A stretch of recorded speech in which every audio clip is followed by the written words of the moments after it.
మాధురి గారిని మాట్లాడాల్సిందిగా కోరుకుంటున్నాం. మీరు స్క్రీన్ మీద కంటే రియల్గా ఇంకా బ్యూటిఫుల్గా ఉన్నారు. Yeah seriously. అందరికీ నమస్కారం. అండ్ ముఖ్యంగా మీడియా ప్రతినిధులందరికీ కూడా నా హృదయపూర్వక నమస్కారాలు. ఎందుకంటే నేను ఈరోజు ఈ స్టేజ్లో ఉన్నానంటే కేవలం మీడియా వల్లనే.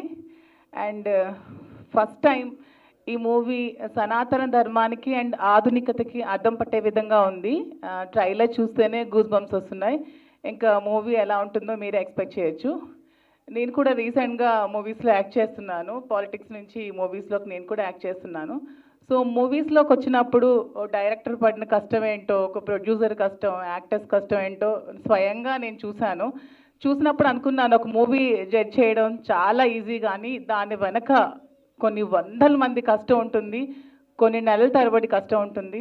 సో ఎవరు కూడా రివ్యూస్ విని ఎవరో మాట చెప్పింది జడ్జ్ చేయకుండా ప్రతి ఒక్క మూవీని కూడా థియేటర్లో చూడాలని నేనైతే కోరుకుంటున్నాను. And all the best to the first time movie team. Thank you.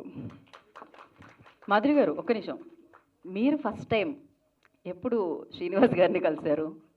నేను ఆయన్ని ఫస్ట్ టైం ఎప్పుడు కలవడం జరిగింది, ఎప్పుడు చూడడం జరిగింది అసలు? అందుకే ఫస్ట్ టైం అనే అన్నానండి, టైటిలే వెళ్తుంది, ప్రాబ్లం లేదు. లేదు, ఫస్ట్ టైం నేను కూడా అతను అంటే పొలిటికల్గా బిజీగా ఉండేటప్పుడు గడప గడప కార్యక్రమం తిరుగుతున్నప్పుడు అప్పుడు నేను కూడా చూశాను.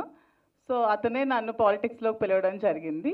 సో అతని పిలుపు మేరకు నేను పార్టీలో జాయిన్ అయ్యి యాక్టివ్గా చేయడం జరిగింది. తర్వాత స్టోరీ అందరికీ తెలుసు.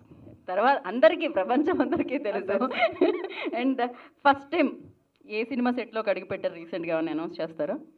Yeah, first time Cheen Tapak Dumdum అని ఒక మూవీ నేను యాక్ట్ చేశాను. అది ఆగస్ట్లో రిలీజ్కి ఉంది. తప్పకుండా అందరూ థియేటర్స్లో చూడాలి, నన్ను సపోర్ట్ చేయాలి. థ్యాంక్ యూ అండి, విష్ యూ గుడ్ లక్.